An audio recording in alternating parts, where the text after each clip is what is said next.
I find myself apologizing to the laundry card machine for making it wait for me to unfold the corners of my crumpled dollar bill. I'm sorry, but apologizing has been a lifelong habit that has been reinforced by, everyone.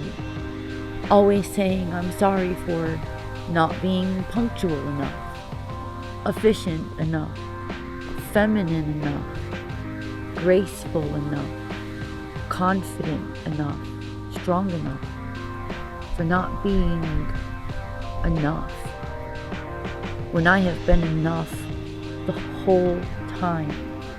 I always thought I was in sufficient funds, but I'm sorry. It turns out I've been exact change all along.